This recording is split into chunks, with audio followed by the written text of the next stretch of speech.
Baik, kita masuk ke soal nomor 2. Nah, di sini kita juga mendapatkan soal yang sama untuk data-datanya, cuman untuk sumur ini kita melakukan uji build up test, pressure build up. Nah, kemudian di sini juga dikatakan sumur ini memiliki waktu produksi selama 25 jam sebelum sumur ini ditutup.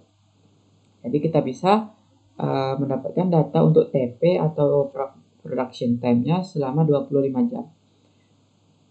Di sini kita juga diberikan data pressure test untuk build up-nya, terdiri dari time dan pressure well saat shut-in-nya. Dimana untuk ini batas dari production time-nya, jadi masa di sini merupakan masa shut-in.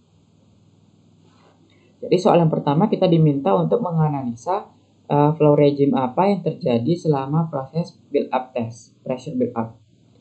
Nah, untuk menentukan itu kita bisa menggunakan grafik log-log delta P versus delta T. Di mana grafik dari delta P itu kita gunakan rumus dari PI dikurang PWS. Atau PI ini bisa juga merupakan PWS saat delta T-nya sama dengan 0. Nah, jadi kita dapatkan data-data ini, kemudian kita juga menentukan delta T. Delta T kita dapatkan dengan rumus T dikurang dengan T awal atau T0-nya. Sehingga kita dapatkan kolom untuk delta T. Dan kita tinggal memplotkan untuk log-lognya, sehingga dari grafik ini ternyata kita dapatkan bahwa flow regime yang terjadi saat build up test ini cenderung horizontal. Ini menggambarkan bahwa dari grafik kita ternyata flow regime yang terjadi ternyata adanya flow regime infinite acting radial flow. Kita bisa tambahkan di sini ternyata periodenya adalah infinite acting radial flow.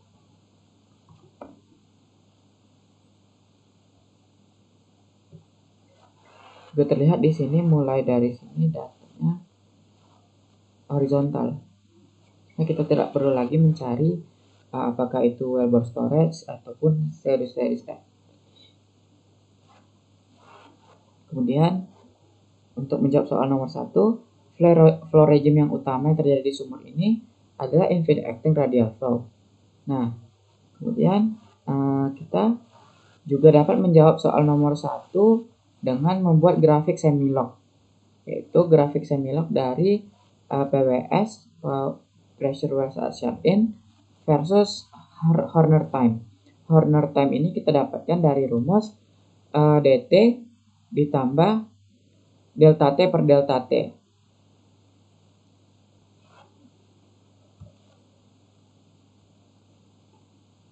Dimana DT kita adalah waktu TP itu, production time-nya, atau ini juga bisa menjadi DT.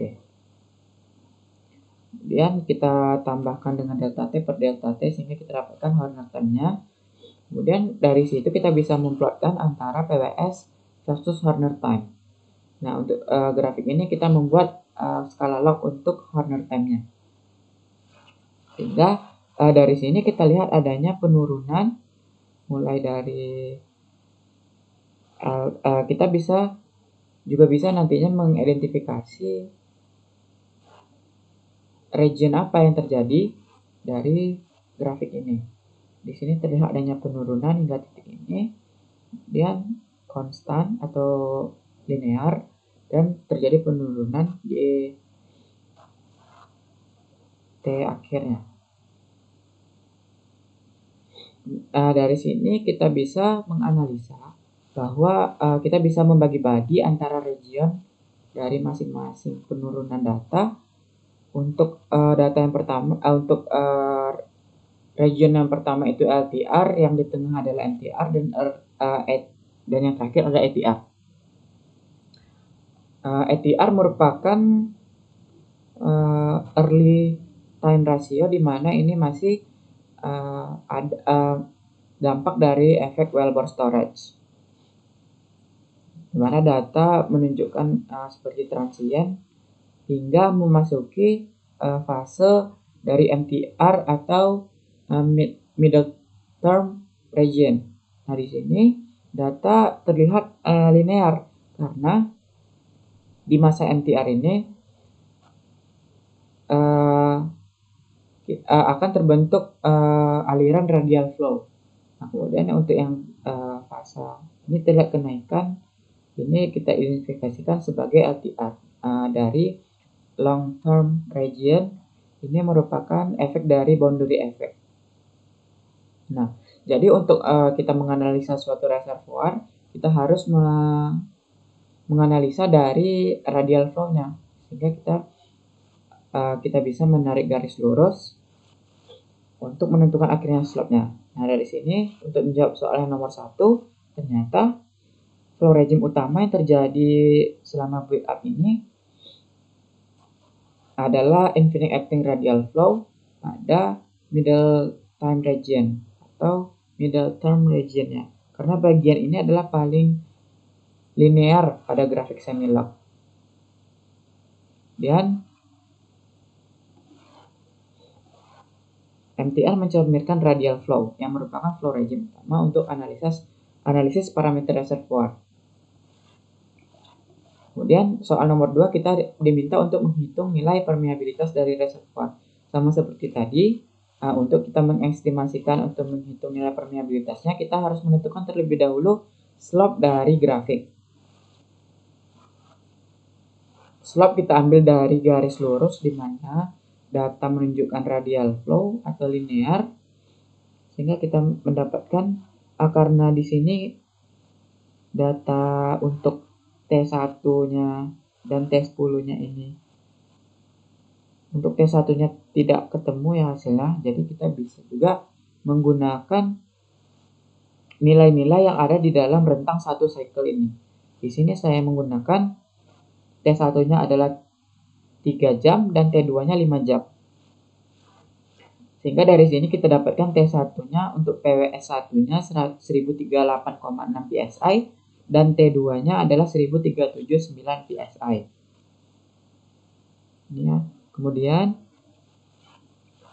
dari situ kita bisa menghitung nilai slope dengan PWS2 dikurang PWS1 per log T2 dikurang log T1.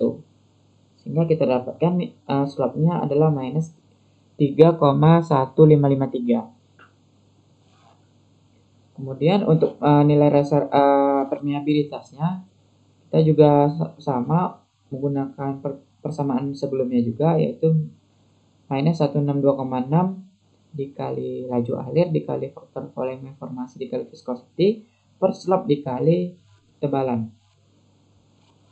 Sehingga kita substitusikan ke persamaan, didapatkan hasil dari permeabilitas kita sebesar 5729,77 milidarcy. Kemudian yang ketiga kita disuruh menghitung nilai skin factor. Nilai skin factor juga kita hitung dengan persamaan sebelumnya, cuma di sini bedanya kita menggunakan pressure saat 1 hours dikurang PWF saat delta T sama dengan 0. Baik, untuk mencari pressure saat 1 hours, karena di sini production time kita adalah 25, dan kita bisa 25 tambah 1 adalah 26. Jadi kita di sini bisa cari pressure saat 1 hours sumur mulai di shut in. Ini kita dapatkan pressure 1 hours-nya sebesar 1034 PSI. Nah, dari sini kita bisa menghitung nilai skin-nya. Kita substitusikan, kita dapatkan ternyata nilai skin-nya minus 35, lebih kurang 30. Dari sini nilai skin kita tergolong sangat bagus. Mungkin dari sumur kita tidak ada kerusakan atau sumur memiliki sifat atau karakteristik yang bagus. Demikian dari hasil yang telah saya jelaskan untuk soal nomor 1 dan 2. Lebih kurangnya saya mohon maaf. Terima kasih untuk Bapak Fikri Hidayat. Wassalamualaikum warahmatullahi wabarakatuh.